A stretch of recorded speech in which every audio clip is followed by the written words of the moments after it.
Hello students, मैं निखिल कुमार आप सभी का स्वागत करता हूं आपके अपने यूट्यूब चैनल सीजीपीएससी ई पाठशाला में। सीजीपीएससी ई पाठशाला में आज का हमारा टॉपिक है छत्तीसगढ़ आर्थिक सर्वेक्षण 2024-25, जिसमें हम चर्चा करने वाले हैं अध्याय 7 कृषि एवं संबद्ध सेवाओं पर। लेकिन आज का टॉपिक शुरू करने से पहले आप लोगों के लिए एक इन्फॉर्मेशन, एक अवेयरनेस का टॉपिक है, उसको थोड़ा ध्यान देना। सीजीपीएससी ई पाठशाला का अपना एक टेलीग्राम चैनल भी है सीजीपीएससी ई पाठशाला के नाम से, जिसमें लगभग 93,000 से ज़्यादा मेंबर्स जुड़े हुए हैं। इस टेलीग्राम चैनल पर मैं डेली बेसिस पे जो भी न्यूज़पेपर है हमारे छत्तीसगढ़ के लोकल, जैसे कि दैनिक भास्कर, हरी भूमि, नई दुनिया, नव भारत, देशबंधु, ये सारे के सारे न्यूज़पेपर से जो इंपॉर्टेंट करंट अफेयर से रिलेटेड आर्टिकल है, छत्तीसगढ़, राष्ट्रीय, अंतर्राष्ट्रीय जितने भी टॉपिक है, उसके इंपॉर्टेंट न्यूज आर्टिकल मैं टेलीग्राम में शेयर करता हूं। इसके अलावा एग्जाम से related information, admit card, model answer, ठीक है, ये सारे इंफॉर्मेशन इस टेलीग्राम ग्रुप में शेयर किए जाते हैं।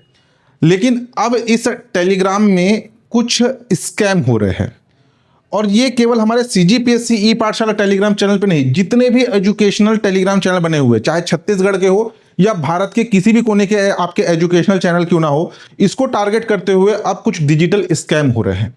उससे अवेयर रहना काफी जरूरी है।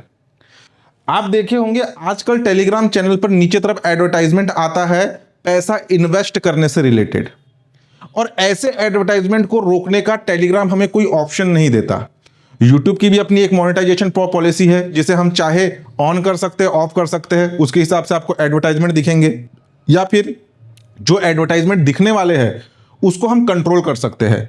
आपको कभी भी यूट्यूब चैनल पर ड्रग्स से रिलेटेड, क्रिप्टो करेंसी से रिलेटेड, कोई इन्वेस्टमेंट प्लान से रिलेटेड, कोई गैम्बलिंग से रिलेटेड एडवर्टाइजमेंट नहीं देखने मिलेगा। आपको ई कॉमर्स वेबसाइट का दिख जाएगा, आपको किसी अन्य कोचिंग इंस्टीट्यूट का एडवर्टाइजमेंट यूट्यूब चैनल के एडवर्टाइजमेंट में दिख जाएगा। लेकिन गैम्बलिंग, ड्रग्स, ऐसे एड्स नहीं आते। टेलीग्राम ने भी पिछले साल 2024 से एडवर्टाइजमेंट पॉलिसी लाया, मोनेटाइजेशन पॉलिसी लाया चैनल से रिलेटेड, और उसी एडवर्टाइजमेंट पॉलिसी के कारण अब सभी एजुकेशनल टेलीग्राम चैनल्स को टारगेट करते हुए डिजिटल स्कैम से रिलेटेड एडवर्टाइजमेंट चलाए जाते हैं। यह हमारा सीजीपीएससी पाठशाला का टेलीग्राम चैनल बना हुआ है। 93,500 मेंबर्स जुड़े हैं एट प्रेजेंट इस चैनल पे। डेली बेसिस पे करंट अफेयर के कटआउट्स, जो भी आपके न्यूज आर्टिकल है, वो मैं इसमें शेयर करता हूं, और मेरे हर एक आर्टिकल के नीचे आपको ऐसा एडवर्टाइजमेंट आएगा।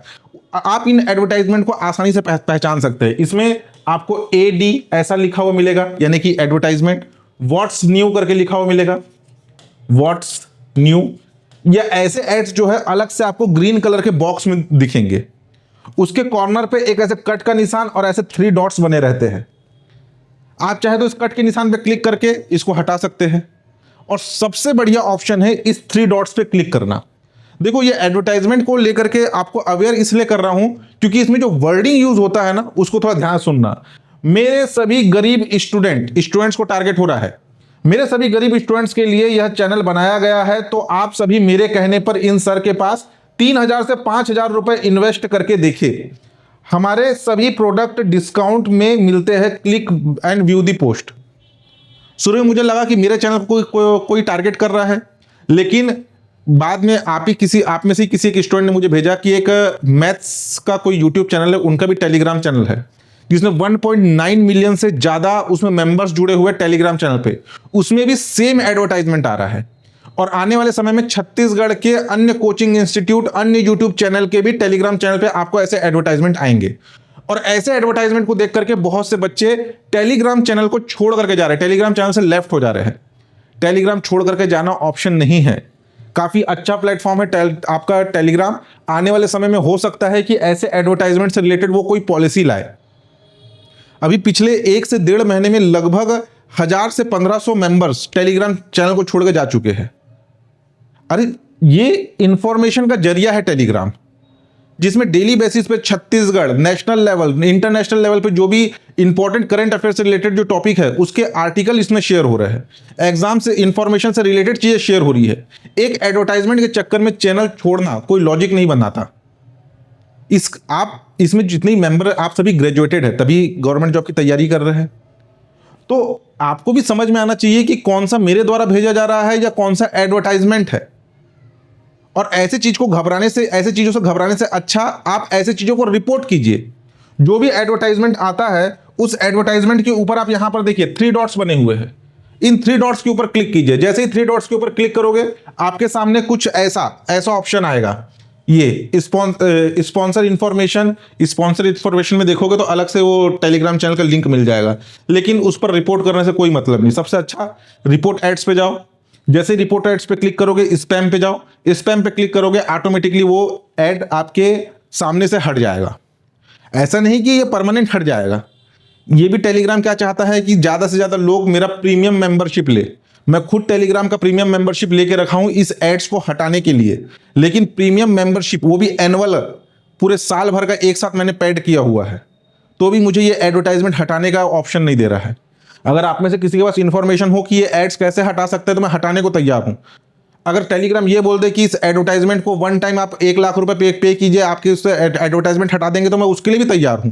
मैं नहीं चाहता कि मेरे चैनल के नाम पे कोई ऐसा फ्रॉड हो, और अगर ऐसे फ्रॉड तरीके से पैसा कमाना होता ना तो मेरे पास बहुत अच्छे अच्छे ऑप्शन आते हैं।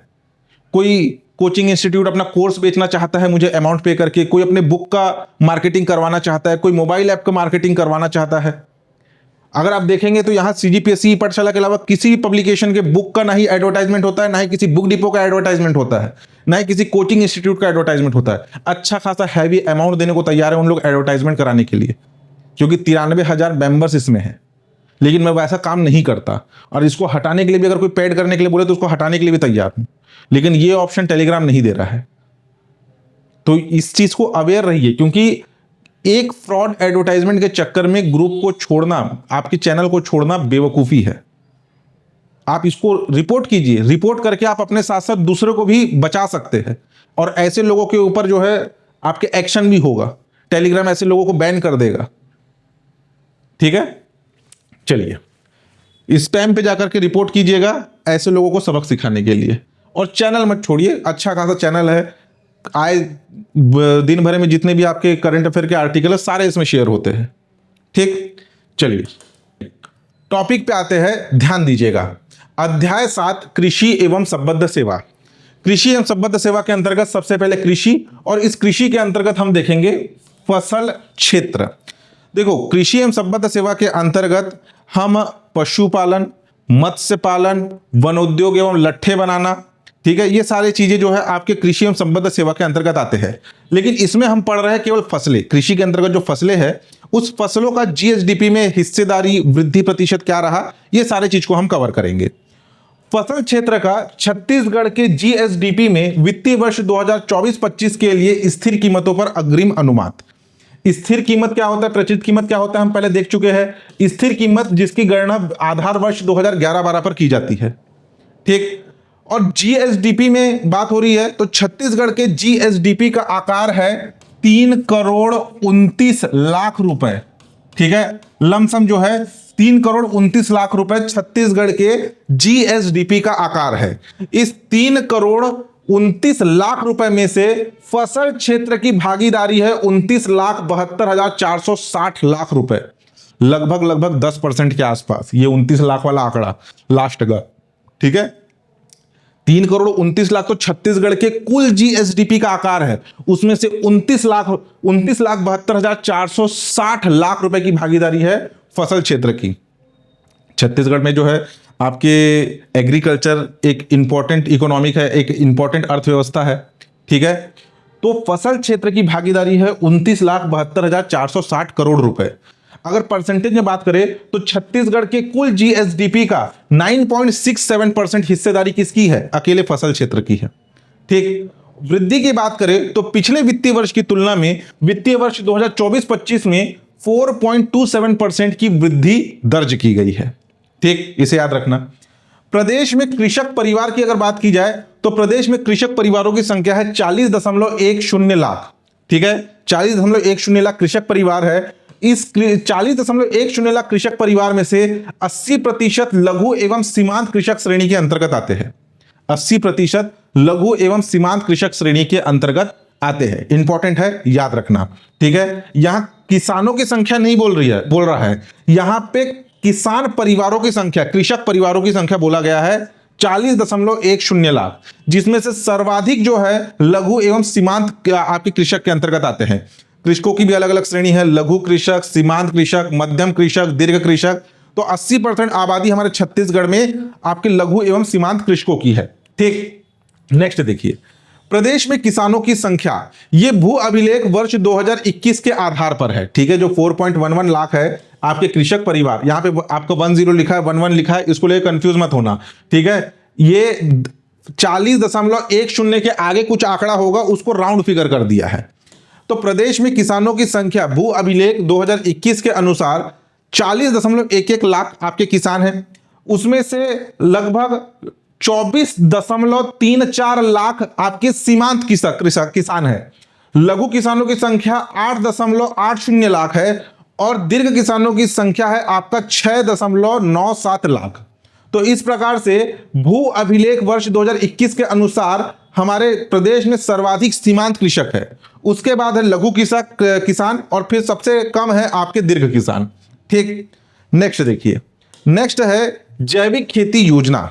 जैविक खेती योजना क्या है? Organic farming. इसको थोड़ा ध्यान समझना, डेफिनेशन दिया गया है, डेफिनेशन से आपको कुछ चीजें क्लियर हो जाएगी।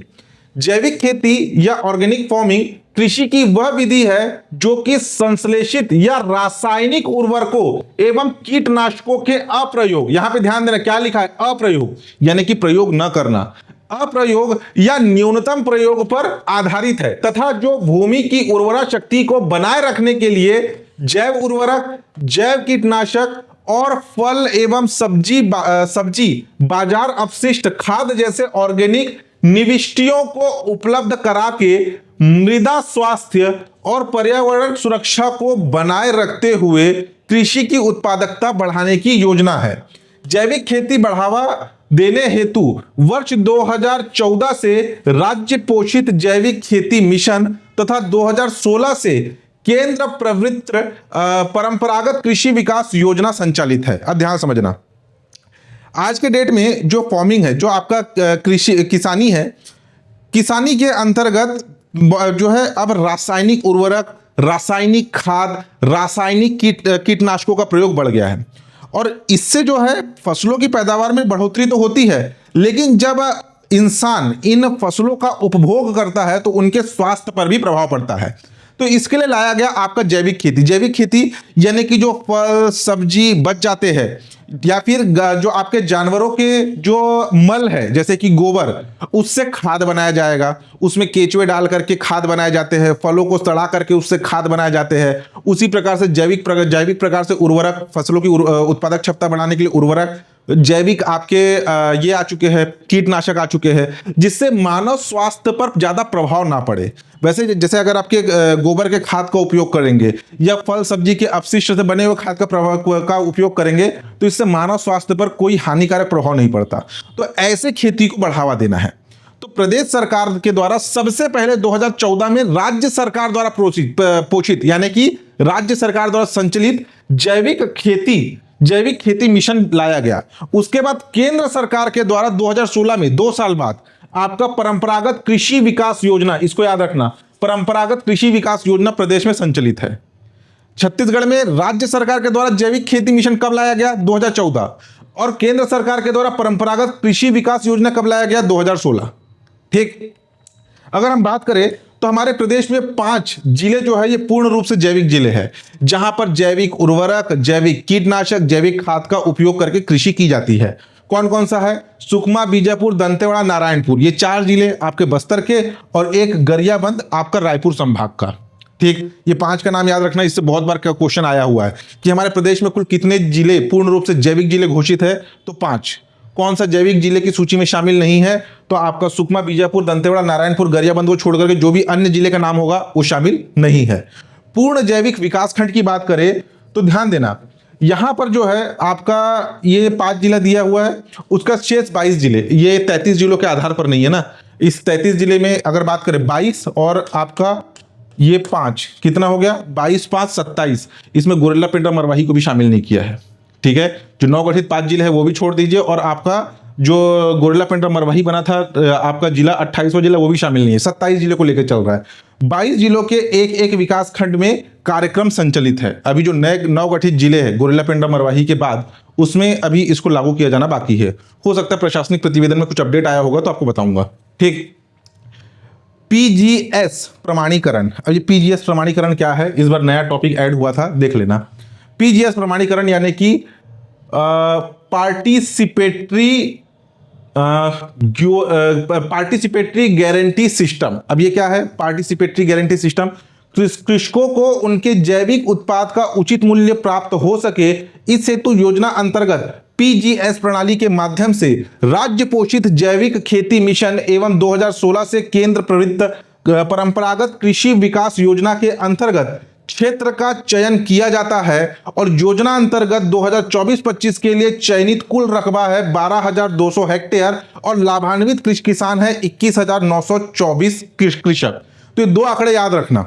2024-25 में इस पीजीएस प्रमाणीकरण के अंतर्गत आपके कुल रकबा कितना है 12,200 हेक्टेयर और लाभान्वित कृषकों की संख्या कितनी है 21,942। ये क्या है? जैविक उत्पाद का उचित मूल्य प्राप्त हो सके, इसके लिए लाया गया है पीजीएस प्रमाणीकरण। ठीक, नेक्स्ट देखिए, जैविक फसल और उत्पाद विपणन। इससे एग्जाम में क्वेश्चन आया है, बहुत बार इसे निगलेक्ट कर दिया जा रहा था पढ़ाने के लिए भी, मेरे द्वारा भी, लेकिन इससे एग्जाम में क्वेश्चन आ रहा है।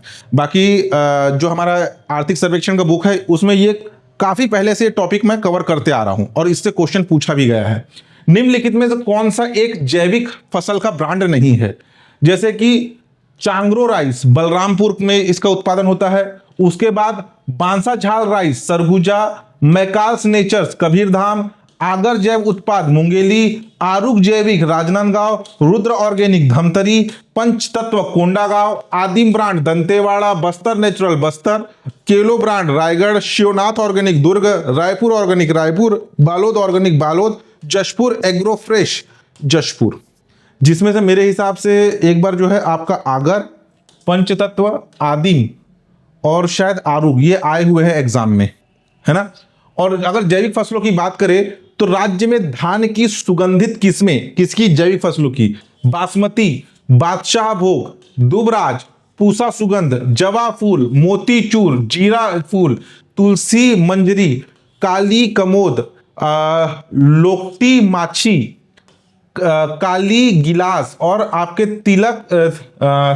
तिलक स्तुरी ग्रीन राइस, ये जो है आपके धान के जैविक फसल है।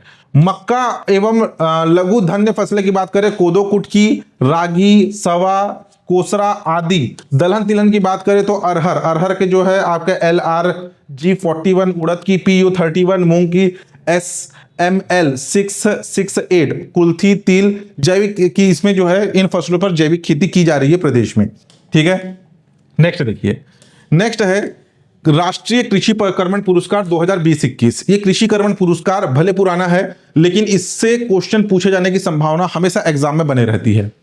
लास्ट कृषि कर्मण पुरस्कार 2020-21 प्रदान किया गया था। यह प्रदान किया गया था श्रेणी 2016 में कुल खाद्यान्न उत्पादन श्रेणी 2 के अंतर्गत सर्वाधिक खाद्यान्न उत्पादन के लिए। सर्वाधिक खाद्यान्न उत्पादन जिसमें चावल, आपका दलहन तिलहन सब आते हैं, सर्वाधिक खाद्यान्न उत्पादन की बात हो रही है।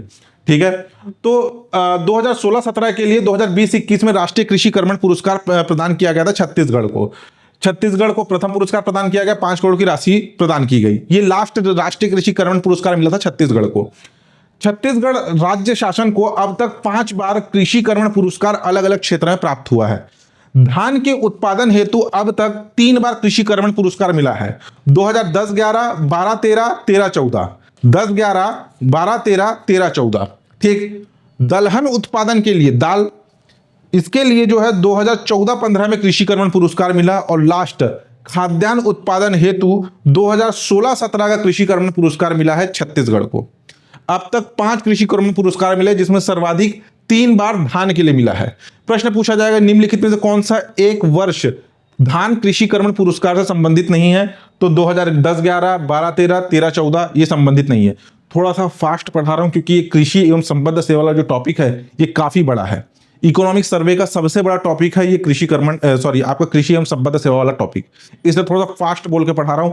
अगर किसी को थोड़ा फास्ट लग रहा होगा तो यूट्यूब में एक ऑप्शन रहता है स्लो करने का और फास्ट करने का। वीडियो को आप स्लो भी कर सकते हैं, 1x, 1.5x, 2x तक फास्ट कर सकते हैं और स्लो भी कर सकते हैं, 0.75x, 0.5x, तो उसमें भी आप उसको कवर कर लेंगे आप मेरे स्पीड को। ठीक है, वीडियो ज़्यादा लंबा ना बने इसलिए थोड़ा सा फास्ट बता रहा हूँ।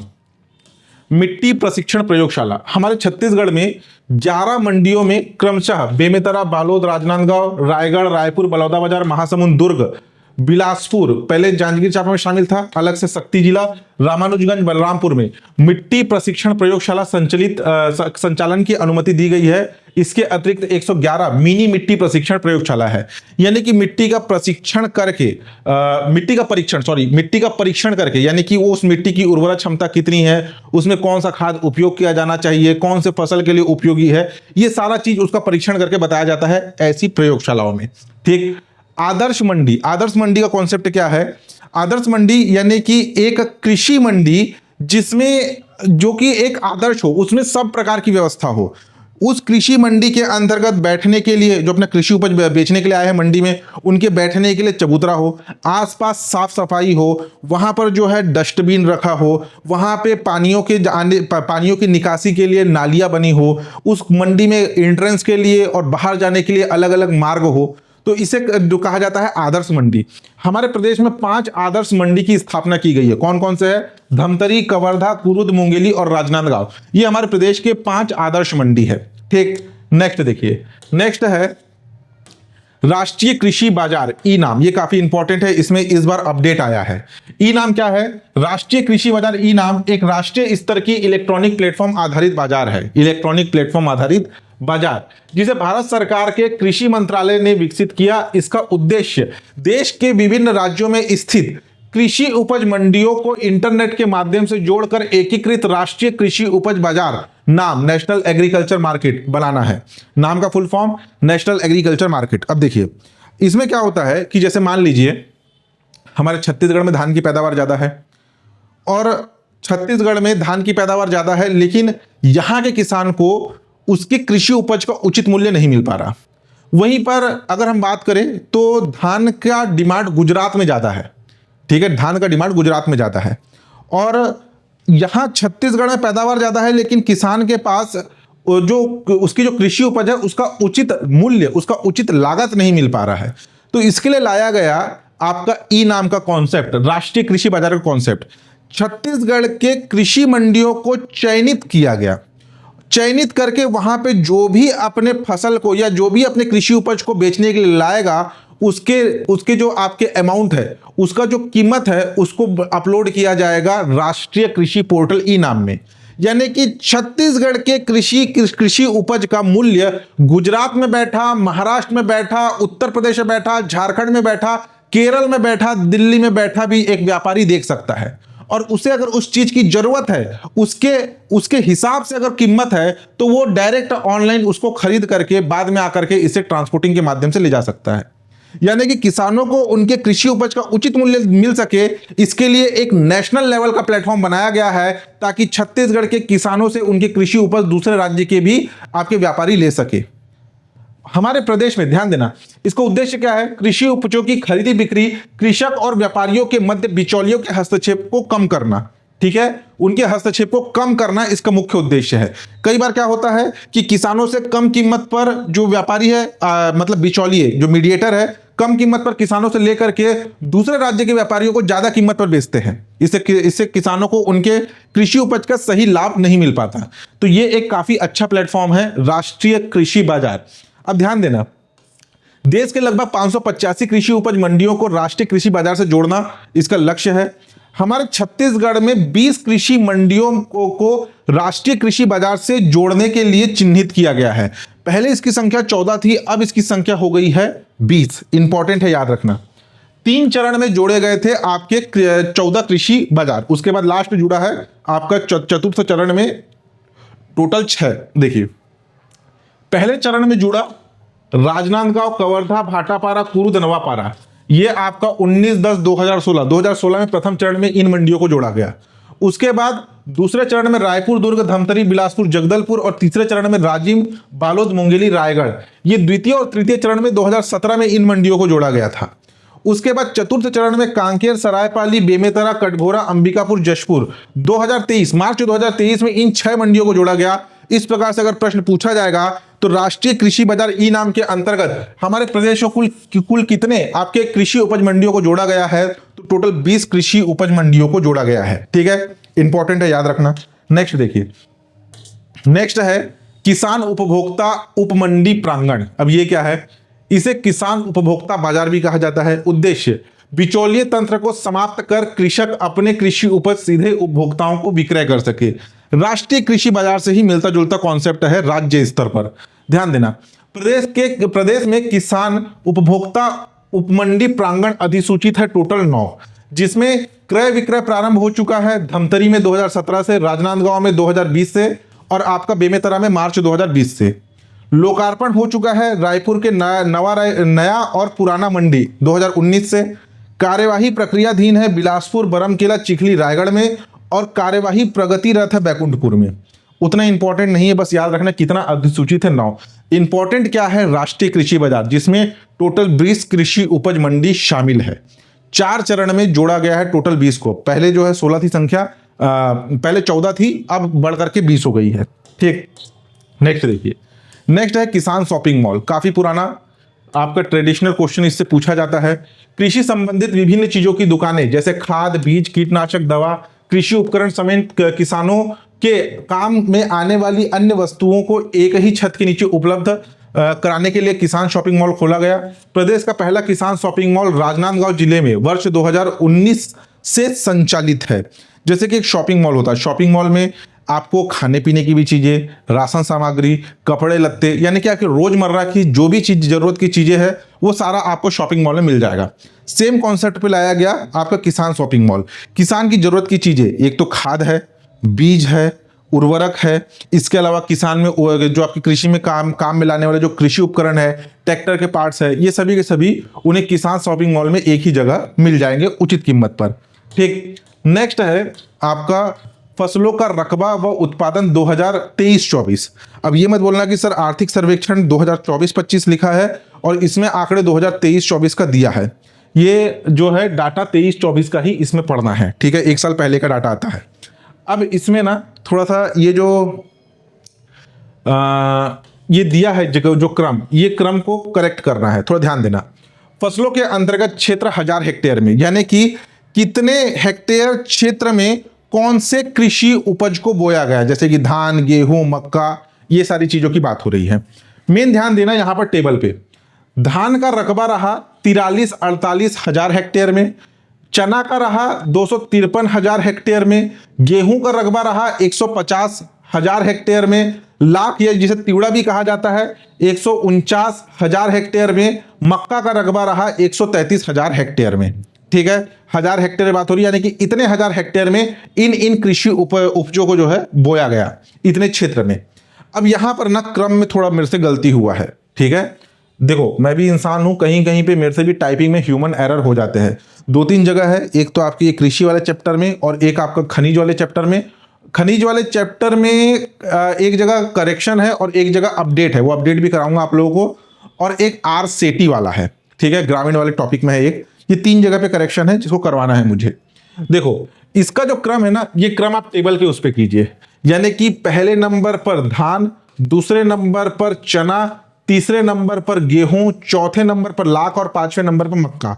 यानी कि यहां पर जो है गेहूं आगे आएगा और लाख इधर जाएगा। ठीक है, आगे पीछे क्रम हो गया, उसको देख लेना। अगर सर्वाधिक क्षेत्र अंतर्गत बोला जाए तो अनाज में सर्वाधिक है धान, आपका दलहन में सर्वाधिक है चना। दलहन में भी जो है अलग अलग आपका चना दाल होता है, अरहर दाल होता है, उड़द दाल होता है। तो इन सभी दाल का कैटेगरी में सर्वाधिक क्षेत्र में बोया गया चना। और तिलहन में सरसों, मूंगफली, सोयाबीन, ये सभी तिलहन फसल है। इसमें सर्वाधिक बोया गया आपका राई सरसों। ठीक है, इंपॉर्टेंट है, याद रख लेना। अब देखो नेक्स्ट है, ये क्रम को सुधारना है ना, ये वाला क्रम जो है गलत दिया है। इस क्रम को टेबल जो साइड में जो टेबल दिया है, इस टेबल से इसको पढ़ना है। ठीक, नेक्स्ट देखिए, नेक्स्ट है आपका प्रमुख फसलों का उत्पादन 1000 मीट्रिक टन में।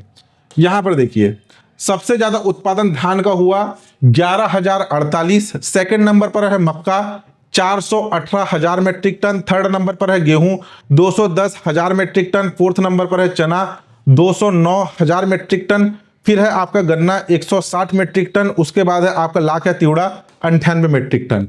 अब यहां पर सीक्वेंस देखो, पहले नंबर पर है आपका धान, दूसरे नंबर पर मक्का, तीसरे नंबर पर यहां पे भी चेंज हुआ गेहूं, और ये इधर जाएगा चना। ठीक है, चौथे नंबर पर है आपका गन्ना। तो इसको भी जो है आप यहां से हटा करके इसको टेबल से करना, ठीक है। जो टेबल में दिया गया है इस टेबल से इस सीक्वेंस को कीजिएगा। तो ये 2 करेक्शन है, आगे एक और करेक्शन है उसको भी करवाऊंगा। तो सर्वाधिक उत्पादन अगर अनाज में बात किया जाए तो सर्वाधिक उत्पादन हुआ है आपका धान का, दलहन में सर्वाधिक उत्पादन हुआ है प्रदेश में चने का, और तिलहन के अंतर्गत सर्वाधिक उत्पादन हुआ है आपके मूंगफली का। ठीक, नेक्स्ट देखिए। नेक्स्ट है आपका कृषि फसलों का शुद्ध और कुल बोया गया क्षेत्रफल वित्तीय वर्ष 2023-24 जून 2024 तक की स्थिति में। अगर हम बात करें छत्तीसगढ़ के भौगोलिक क्षेत्रफल की, वर्ग किलोमीटर में है 135 194 वर्ग किलोमीटर, यहां पर दिया गया हेक्टेयर में। हेक्टेयर में है आपका 141.27 लाख हेक्टेयर। बोया गया क्षेत्रफल, एक है शुद्ध बोया गया क्षेत्रफल जिसमें एक बार फसल की बुआई होती है, और दूसरा एक से अधिक बार बोया गया क्षेत्रफल, और फिर आता है आपका कुल बोया गया क्षेत्रफल। अब यहां ध्यान समझना, जैसे कि इसमें बोला जा रहा है शुद्ध बोया गया क्षेत्र और एक से अधिक बार बोया गया क्षेत्र और कुल बोया गया क्षेत्र। मान लीजिए किसान के पास एक कृषि भूमि है, ठीक है, एक कृषि भूमि है, कितना क्षेत्रफल है उसका, 1 हेक्टेयर उसका क्षेत्रफल है। उसने सबसे पहले गर्मी के सीजन में यानी कि खरीफ के टाइम पे इस 1 हेक्टेयर क्षेत्र में उसने क्या किया, कृषि किया। केवल उसने जो है धान की फसल लगाई, और साल भर उसने फिर दूसरा कोई फसल नहीं लगाया। केवल एक बार उसने धान की फसल लगाई, धान की फसल की कटाई की, फिर साल भर बैठ गया, फिर अगले साल फिर से नया सीजन आएगा तो फिर से धान लगाएगा। यानी कि एक कृषि वर्ष में, एक वर्ष में उसने अपने कृषि भूमि को एक ही बार उपयोग में लाया कृषि उपज के लिए, तो वो कहलाता है आपका शुद्ध बोया गया क्षेत्र, जिसमें एक ही बार बोया गया। दूसरा आता है कुल बोया गया क्षेत्र। जैसे कि मान लीजिए एक किसान है जिसके पास 1 हेक्टेयर जमीन है। सबसे पहले उसने यहां पे चना उगा लिया, आपका धान उगा लिया। धान की कटाई करने के बाद फिर उसने जो है बाद में गेहूं भी उगा लिया। यानी कि एक वर्ष में इसने इसका 2 बार उपयोग में लिया। कितने बार, 2 बार उपयोग में लिया। तो जमीन कितना है, क्षेत्रफल तो 1 हेक्टेयर है, लेकिन एक साल में इसने 2 बार उपयोग में लिया, तो ये 2 हेक्टेयर काउंट होगा। एक से अधिक बार बोया गया क्षेत्र, कृषि भूमि 1 ही हेक्टेयर है, लेकिन पहले बार में 1 हेक्टेयर में उसने धान बोया, फिर बाद में 1 हेक्टेयर में उसने गेहूं बोया या फिर चना बोया। तो अपने एक कृषि भूमि का उसने एक साल में जितने बार उपयोग किया उसकी बात हो रही है, 1 से अधिक बार बोया गया क्षेत्रफल। तो शुद्ध बोया गया क्षेत्र जहां पर एक ही बार फसल लिया गया वो है 46.16 लाख हेक्टेयर। एक से अधिक बार बोया गया क्षेत्रफल है वो है 9.07 लाख हेक्टेयर। कुल बोया गया क्षेत्रफल है 55.23 लाख हेक्टेयर। दोनों को ऐड कर देंगे तो ठीक है, एक बार बोया गया और एक से अधिक बार बोया गया, दोनों को ऐड करेंगे तो आपका कुल बोया गया क्षेत्रफल, ठीक है, नीरा फसल द्विफसली कहा जाता है, उसकी बात हो रही है। नेक्स्ट है जिलेवार शुद्ध या नीरा बोया गया क्षेत्रफल। शुद्ध यानी कि एक बार, नीरा मतलब वही एक बार बोया गया क्षेत्रफल 33 जिलों के आधार पर सर्वाधिक बोया गया महासमुंद जिले में, जहां पर एक ही बार उस कृषि भूमि का उपयोग में लाया गया कृषि उपज के लिए, और सबसे कम रहा आपका नारायणपुर। जिलेवार सकल या कुल बोया गया क्षेत्रफल, सकल यानी कि ये इसकी बात हो रही है, जिसमें नीरा और द्विफसली यानी कि एक से अधिक बार, ठीक है, जिसमें नीरा और एक से अधिक बार दोनों शामिल है। अब इसको थोड़ा ध्यान से समझना, जिलेवार सकल या कुल बोया गया क्षेत्र जिसमें देखो शुद्ध बोया गया और एक से अधिक बार बोया गया फसल दोनों शामिल है। एक से अधिक बार जिसमें 2 बार या 3 बार भी उपयोग में लाया जा सकता है। आज के डेट में क्या है, ये मौसम आधारित कृषि नहीं होती। पहले क्या था, वर्षा के पानी के ऊपर, बारिश के पानी के ऊपर कृषि डिपेंड करती थी। आज के डेट में सरकार बहुत सी स्कीम ला चुकी है, नहर के माध्यम से सिंचाई होती है, जलाशय के पानी के माध्यम से सिंचाई होती है, बहुत से जगह पे खुद का बोरवेल होता है, बहुत से नलकूप बने होते हैं, स्प्रिंकलर, मतलब एडवांस टेक्नोलॉजी आ चुकी है। तो वर्षा के पानी या मौसम आधार पर कृषि नहीं है आज के डेट में। तो एक ही कृषि उपज पर बहुत बार जो है फसल ले सकते हैं। एक से अधिक बार लिया गया क्षेत्र यानी कि उसमें एक से अधिक बार, 2 बार, 3 बार, 4 बार डिपेंड है वो, ठीक है। अब देखो जिलेवार सकल बोया गया क्षेत्र जिसमें शुद्ध और एक से अधिक बार दोनों शामिल है, यानी कि 55.23 लाख हेक्टेयर में बात हो रही है। 33 जिलों के आधार पर सर्वाधिक बेमेतरा में हुआ और सबसे कम हुआ नारायणपुर में। साइड में देखना द्विफसली बोया गया क्षेत्र यानी कि एक कृषि उपज में, एक खेती की जमीन में केवल 2 बार हुआ। वो कौन कौन से 33 जिलों के आधार पर एक से अधिक बार यानी कि द्विफसली बोया गया क्षेत्रफल सर्वाधिक, यहां पे करेक्ट करना, यहां पर जो है यहां पर भी आपका बेमेतरा आएगा, कबीरधाम लिखा था बेमेतरा, इसको करेक्ट करना। ये 3 करेक्शन है इस टॉपिक में। बेमेतरा जिला और सबसे कम बीजापुर जिला है, ठीक है, तो इसको भी यहां पे कबीरधाम हटा करके आपको बेमेतरा करना है। तो 3 करेक्शन है आपके इस कृषि वाले टॉपिक के अंतर्गत, ठीक। नेक्स्ट देखिए, नेक्स्ट है बुआई के समय के आधार पर खरीफ फसल, यानी कि जब खरीफ का सीजन रहता है तो हमारे प्रदेश में सर्वाधिक रकबा यानी कि सर्वाधिक क्षेत्र में धान बोया जाता है और सर्वाधिक उत्पादन जो है वो भी धान का ही होता है। अगर रबी फसल की बात करें तो रबी में हमारे सर्वाधिक जो आपका फसल लिया जाता है चने का और सर्वाधिक उत्पादन भी चने का ही होता है, ठीक। उद्यानिकी फसलों का रकबा एवं उत्पादन 2024-25 एक बार एग्जाम में क्वेश्चन आया था, उसके बाद से क्वेश्चन पूछा नहीं गया, ध्यान देना। उद्यानिकी फसल जिसके अंतर्गत सब्जी, फल फूल, मसाला, आपके पुष्प यानी कि पौधे, सुगंधित औषधि एवं सुगंधित पुष्प, ये सभी के सभी उद्यानिकी फसलों के अंतर्गत आते हैं। तो सबसे पहले रकबा के आधार पर यानी कि कितने क्षेत्र में कौन सा उद्यानिकी फसल बोया गया, तो सबसे ज्यादा क्षेत्र में बोया गया सब्जी, ठीक है, जाहिर सी बात है, इसमें कोई लॉजिक लगाने की जरूरत ही नहीं है। 453.6 हेक्टेयर में आपका जो है बोया गया क्या, सब्जी। फल बोया गया 234, मसाला बोया गया आपका 62, पुष्प बोया गया 11.9 और आपका औषधि एवं सुगंधित फसलें बोई गई 5.5 हेक्टेयर। उद्यानिकी फसलों का उत्पादन मैट्रिक टन में, सब्जियों का उत्पादन हुआ आपका 6486.9, सेकेंड नंबर पर फल का उत्पादन हुआ 2963.4, थर्ड नंबर पर मसालों का उत्पादन हुआ, फोर्थ में पुष्प और फिफ्थ में औषधि एवं सुगंधित फसल। लगभग क्रम सेम है, बस ध्यान देना कि सर्वाधिक क्षेत्र में कौन सा उद्यानिकी फसल बोया गया, सब्जी। सर्वाधिक किस उद्यानिकी फसल का उत्पादन हुआ, तो वो भी है सब्जी। फसलों की उत्पादकता के आधार पर यानी कि पर हेक्टेयर में कितना मैट्रिक टन उत्पादन हुआ, ये अगर पूछा कई बार कि देखो क्या है, यहाँ मैट्रिक टन दिया है, यहाँ पे हेक्टेयर दिया है, कितने क्षेत्र में उत्पादन हुआ और कितने मात्रा में उत्पादन हुआ। अगर अचानक से आपके पास कोई यूनिट में पूछ दिया मैट्रिक टन पर हेक्टेयर यानी कि 1 हेक्टेयर में कितने मैट्रिक टन उत्पादन हुआ करके, तो कंफ्यूजन ना हो करके इस नए डाटा को मैंने जोड़ा है। ये कुछ नहीं है, 1 हेक्टेयर में कितने मैट्रिक टन उद्यानिकी फसल का उत्पादन हुआ। तो सर्वाधिक उत्पादन हुआ आपके सब्जी का, सेकंड नंबर पर पुष्प, थर्ड नंबर पे फल, चौथे नंबर पे यहाँ पे सीक्वेंस चेंज हुआ है ना, मसाला लास्ट में है, यहाँ पे फल पहले आया है, उसके बाद औषधि एवं सुगंधित फसल और लास्ट में मसाला गया है, ठीक है। नेक्स्ट देखिए, फल सब्जी मंडी, जैसे कृषि उपज मंडी है वैसे टाइप की फल सब्जी मंडी भी है हमारे प्रदेश में। कुल 6 आपके फल सब्जी मंडी की स्थापना है। कौन कौन सा, रायपुर, बिलासपुर, दुर्ग, रायगढ़, राजनांदगांव और पखांजूर, इन 6 स्थान पर फल सब्जी मंडियां संचालित है।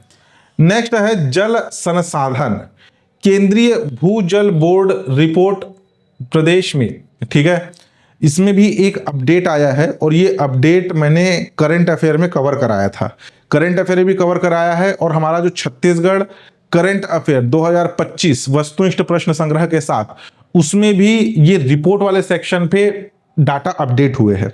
उसको जो पढ़ना चाहते हैं उसको पढ़ लीजिए और जो इकोनॉमिक सर्वे में दिया गया है उसको भी पढ़ सकते हैं। देखिए, विभिन्न स्रोतों से सतही जल की मात्रा अगर बात किया जाए तो वो है 48,296, ये है मिलियन घन मीटर, ठीक है, मिलियन घन मीटर में डाटा है।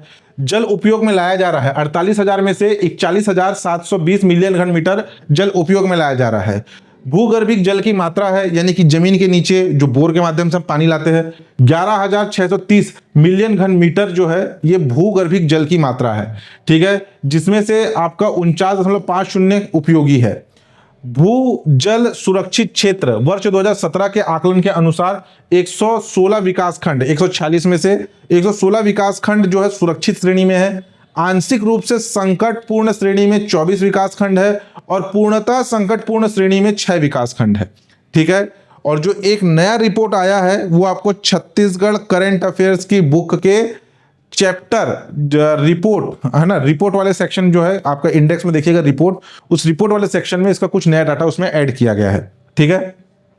या अगर किसी को नहीं भी मिलता है तो मैं शायद टेलीग्राम में इसको शेयर कर दूंगा, वहां से उसको अपडेट कर लीजिएगा। अपडेट नहीं करना, ये तो इकोनॉमिक सर्वे के आंकड़े हैं, वो करंट अफेयर का डाटा है, ठीक है। आपको अलग से क्वेश्चन में हाईलाइट करके बता दिया जाएगा कि अगर क्वेश्चन पूछा गया तो 2024 के आधार पर या आर्थिक सर्वेक्षण के आधार पर ऐसे हाईलाइट करके आएगा। सिंचाई संसाधन, छत्तीसगढ़ का भौगोलिक क्षेत्रफल, देखो यहाँ पे अलग अलग डाटा दिया गया है ना। वहां पर 141 हेक्टेयर था, 141 लाख हेक्टेयर था छत्तीसगढ़ का क्षेत्रफल। यहाँ पर जो है आपके सिंचाई संसाधन में हेक्टेयर चेंज है। आप ये मत बोलना कि सर आपने 141 वहां बताया था और यहाँ पर 137 बता रहे, ऐसा आपके आर्थिक सर्वेक्षण के बुक में भी लिखा हुआ है। छत्तीसगढ़ का भौगोलिक क्षेत्रफल है 137.90 लाख हेक्टेयर। प्रदेश का कुल सृजित सिंचाई क्षमता सितंबर 2024 तक की स्थिति में है 21.76 लाख हेक्टेयर। ठीक है, ये कुल सृजित सिंचाई क्षमता है। राज्य निर्माण के पश्चात अतिरिक्त सिंचाई क्षमता में वृद्धि हुई है 8.48 लाख हेक्टेयर की।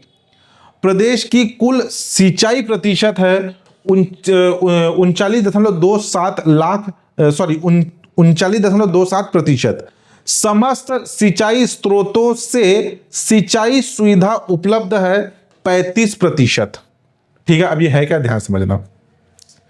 प्रदेश की कुल सृजित सिंचाई क्षमता यानी कि जो जलाशय बनाए गए, जो डैम बनाए गए, जो नहर बनाए गए, जो तालाब बनाए गए, ये क्या है, सृजित सिंचाई, सिंचाई के उद्देश्य से जो बनाया गया, तो वो जो है यानी कि जो जैसे जलाशय, डैम, नहर बनाए गए, तो उन सभी के माध्यम से 21.76 लाख हेक्टेयर हम सिंचाई कर सकते हैं, यानी कि उतनी उनकी क्षमता है। राज्य निर्माण के पश्चात, जब छत्तीसगढ़ राज्य का निर्माण हुआ, उसके पश्चात अतिरिक्त सिंचाई क्षमता में वृद्धि हुई है कितना, 8.48 लाख हेक्टेयर। इतना हमने अतिरिक्त अपना सिंचाई क्षमता बढ़ाया है, यानी कि जलाशयों का निर्माण, नहरों का निर्माण, तालाबों का निर्माण, ये सब किया है। प्रदेश की कुल सिंचाई प्रतिशत कितना है, 39.27%। ठीक है, और समस्त सिंचाई स्रोतों से सिंचाई सुविधा उपलब्ध है 35%। अब देखो, प्रदेश का सिंचाई प्रतिशत का मतलब जो हमने स्थापित किया है, जो हमने जलाशय यानी कि dam, anicut, stop dam, barrage, आपका नहर, ये जो सब चीज हमने बनाया है, उसके माध्यम से 39.27% हमारा सिंचाई प्रतिशत है। और समस्त सिंचाई से सिंचाई सुविधा उपलब्ध, समस्त सिंचाई से मतलब नदियां जो प्रवाहित होती है उसके माध्यम से भी सिंचाई होता है। वो हमारे द्वारा बनाया गया है क्या, हमारे द्वारा सृजित है क्या, नहीं, वो प्रकृति से प्राप्त है। वर्षा का जो जल आता है वो प्रकृति से प्राप्त है। ठीक है, तो ये क्या है, समस्त सिंचाई स्रोतों की से सुविधा उपलब्ध है 35%। ठीक है, दोनों अलग अलग है। स्टेटमेंट क्या पूछ रहा है उसके आधार पर अपना आंसर लेना। ठीक, नेक्स्ट देखिए, निर्मित एवं निर्माणाधीन सिंचाई योजनाएं, इससे एग्जाम में बहुत बार क्वेश्चन आया है। अगर प्रश्न पूछा जाएगा कि वित्तीय वर्ष 2024-25 तक की स्थिति में निर्मित सिंचाई योजनाएं कितनी है, तो 8 बृहद, 38 मध्यम, 2514 लघु सिंचाई योजना, 30 नलकूप योजना तथा 897 एनीकट है। ये निर्मित है, जिनका निर्माण हो चुका है। निर्माणाधीन पूछा जाए तो 4 बृहद, 0 मध्यम, 365 लघु सिंचाई योजना, 1 नलकूप योजना और 292 एनीकट, ये क्या है, ये निर्माणाधीन है, जिसमें से ये वाले आंकड़े से एग्जाम में क्वेश्चन आया हुआ है। ठीक, उसके बाद नेक्स्ट है समस्त सिंचाई साधनों के अनुसार सिंचित क्षेत्र 30 जून 2024 तक की स्थिति में। शुद्ध सिंचित क्षेत्र कितना है, 14.86 लाख हेक्टेयर। और कुल सिंचित क्षेत्र कितना है, 18.92 लाख हेक्टेयर। शुद्ध सिंचित और कुल सिंचित क्या है, जैसे कि हमने शुद्ध बोया गया क्षेत्र, एक से अधिक बार बोया गया क्षेत्र, और कुल बोया गया क्षेत्र देखा था। शुद्ध बोया गया क्षेत्र यानी कि ऐसी कृषि भूमि जिसे साल में एक ही बार सिंचित किया गया। उसके बाद कुल सिंचित क्षेत्र जिसमें जो है एक बार और साथ ही साथ एक से अधिक बार जो फसल लिया गया, दोनों काउंट हो रहा है। तो शुद्ध बोया गया क्षेत्र 14.86 लाख हेक्टेयर, कुल सिंचित क्षेत्र है आपका कितना, 18.92 लाख हेक्टेयर। तो प्रश्न क्या पूछ रहा है उसके हिसाब से अपना आंसर लेना। सर्वाधिक उपयुक्त सिंचाई संसाधन है हमारे प्रदेश में नहरें एवं जलाशय। अगर आप देखोगे तो उपयोग किए जाने वाले सिंचाई संसाधन मैक्सिमम नहरें और जलाशय के माध्यम से होता है, कितना, 52% के आसपास। सेकंड नंबर पर है नलकूप 29%, फिर तालाब, फिर कुएं। ठीक है, तो मैक्सिमम किससे होता है, नहरों से होता है। ये परसेंट से भी एग्जाम में क्वेश्चन आया हुआ है। जिलेवार कुल सिंचित क्षेत्रफल, सर्वाधिक जो क्षेत्रफल जो सिंचित हुआ वो है बेमेतरा, प्रतिशत के आधार पर जांजगीर चांपा। न्यूनतम क्षेत्रफल जो सिंचित हुआ, कुल सिंचित क्षेत्रफल रहा दंतेवाड़ा का, और प्रतिशत दंतेवाड़ा एवं सुकमा, ठीक है, परसेंटेज के हिसाब से दंतेवाड़ा एवं सुकमा दोनों है, ठीक। परसेंटेज के मतलब उसके जिले के कुल क्षेत्रफल का कितना प्रतिशत हिस्सा ये प्रतिशत के अंतर्गत काउंट होता है, ठीक है। नेक्स्ट देखिए, नेक्स्ट है आपका प्रधानमंत्री कृषि सिंचाई योजना में प्रदेश से सम्मिलित 3 परियोजना। प्रधानमंत्री सिंचाई योजना के अंतर्गत हमारे प्रदेश की 3 परियोजनाएं संचालित है। कौन कौन से? केलो वृहद सिंचाई परियोजना, खारंग सिंचाई परियोजना और मनियारी सिंचाई परियोजना, ये 3 परियोजनाएं संचालित है, ठीक है। केलो वृहद सिंचाई परियोजना ये क्या है? देखिए, command area development and water management, CADWM programme, Pradhan Mantri Krishi सिंचाई योजना के अंतर्गत 22,810 हेक्टेयर इसका क्षेत्र है। खारंग सिंचाई परियोजना का है 8,300 हेक्टेयर और मनियारी सिंचाई परियोजना का क्षेत्र है 11,515 हेक्टेयर। नेक्स्ट देखिए, नेक्स्ट है 8 वृहद जल परियोजना। जैसे कि हमने देखा ये यहां पर परियोजना कौन कौन सी है, ये 8 वृहद परियोजना है। अब प्रश्न पूछा जा सकता है कि निम्नलिखित में से कौन सा एक प्रदेश की वृहद परियोजना के अंतर्गत नहीं है। ये डाटा मैंने नया शामिल किया, ध्यान देना। 8 वृहद जल परियोजना, हमारे प्रदेश में 8 वृहद जल परियोजना कौन कौन से है? महासमुंद परियोजना समूह, बालोद तांदुला जलाशय, सिकासार पैरी जलाशय, कोडार जलाशय, मिनी माता या हसदेव बांगो जलाशय, जोक व्यपवर्तन, खारंग जलाशय और मनियारी जलाशय, ये हमारे प्रदेश के 8 वृहद जल परियोजना है। इंपॉर्टेंट है, इसका नाम याद रखना। मध्यम, लघु ये इंपॉर्टेंट नहीं है। वृहद कौन कौन से है? देखिए, लाभान्वित जिले याद नहीं रखेंगे तो भी चलेगा, लेकिन इन 8 के नाम याद होना चाहिए। महानदी, तांदुला, सिकासार, कोडार, मिनी माता, जोक, खारंग और मनियारी, ये 8 वृहद जल परियोजना है हमारे प्रदेश में। महानदी से लाभान्वित, महानदी परियोजना से लाभान्वित कौन कौन से है? रायपुर, बलौदाबाजार, धमतरी और बालोद। तांदुला से बालोद, दुर्ग, बेमेतरा। सिकासार पैरी से गरियाबंद, धमतरी। कोडार से महासमुंद। हसदेव बांगो से कोरबा, जांजगीर चांपा, शक्ति, रायगढ़। जोक व्यपवर्तन से बलौदाबाजार, भाटापारा, सारंगढ़, बिलाईगढ़। खारंग से बिलासपुर और मनियारी से मुंगेली, ये जिले लाभान्वित है। 8 के नाम याद होने चाहिए। नेक्स्ट देखिए, पशु और मत्स्य पालन। जैसे कि कृषि हमने देखा, कृषि एवं संबद्ध सेवा के अंतर्गत पशुपालन और मत्स्य पालन भी आते हैं। अब देखो, GSDP में भागीदारी वित्तीय वर्ष 2024-25 में, इसको इग्नोर मत करना। पशुधन और मत्स्य उद्योग ये दोनों से एग्जाम में क्वेश्चन पूछे गए हैं कि GSDP में भागीदारी कितनी है और पिछले वित्तीय वर्ष की तुलना में कितने प्रतिशत की वृद्धि दर्ज की गई है। पशुधन, छत्तीसगढ़ का जो GSDP का आकार है आपका 3,29,00,000 रुपए, उसमें 5,42,332 लाख रुपए की भागीदारी है पशुधन की, जो कि छत्तीसगढ़ के कुल GSDP का 1.77% हिस्सा कवर करता है, जिसमें पिछले वित्तीय वर्ष की तुलना में 10.02% की वृद्धि दर्ज की गई। वैसे ही मछली पालन की बात करें तो छत्तीसगढ़ की कुल GSDP में 7,41,565 लाख हिस्सेदारी किसकी है? आपका मत्स्य उद्योग की, जो कि कुल GSDP में 2.41% हिस्सा कवर करता है। पिछले वित्तीय वर्ष की तुलना में 8.42% की वृद्धि दर्ज की गई।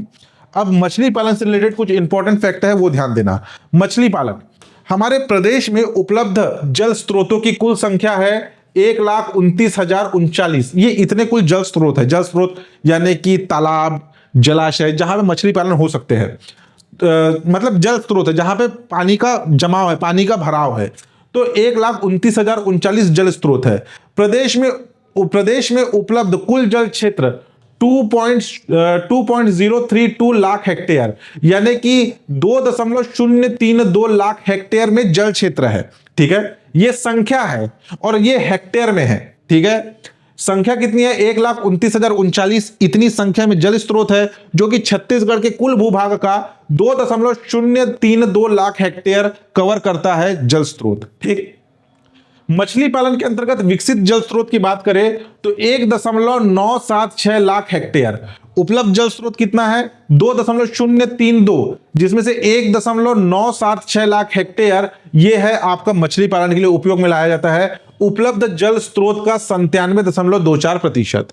ठीक, अगर हम बात करें मत्स्य उद्योग में, एक होता है मत्स्य बीज उत्पादन, मछली का बीज उत्पादन, और दूसरा आता है मत्स्य उत्पादन, यानी कि जो मछली जो मांसाहारी जो मार्केट में बेचा जाता है खाने के लिए जो यूज होता है उसकी बात हो रही है। एक तो मछली पालन के लिए मत्स्य बीज और दूसरा है मत्स्य उत्पादन। तो मत्स्य बीज उत्पादन के मामले में हमारा छत्तीसगढ़ देश में 6वें स्थान पर है नवंबर 2024 तक की स्थिति में, ठीक है। और मछली उत्पादन के मामले में देश में 8वें स्थान पर है। देश में 8वें स्थान पर, अब देखो 6वां स्थान और 8वां स्थान हासिल करना बहुत बड़ी बात है, क्योंकि हमारा छत्तीसगढ़ क्या है, एक लैंड लॉक्ड स्टेट है, भू आवेष्टित राज्य है। यानी एक भू आवेष्टित राज्य का मतलब जिसकी सीमा किसी समुद्र की सीमा को स्पर्श नहीं कर रही है। उसके बावजूद देश में 6वां स्थान और 8वां स्थान होना बहुत बड़ी उपलब्धि है, ठीक है। मत्स्य बीज उत्पादन की बात करें तो 2023-24 में 41,807 लाख स्टैंडर्ड फ्राई में काउंट होता है, और सितंबर 2024 तक की स्थिति में 40,015 लाख स्टैंडर्ड फ्राई।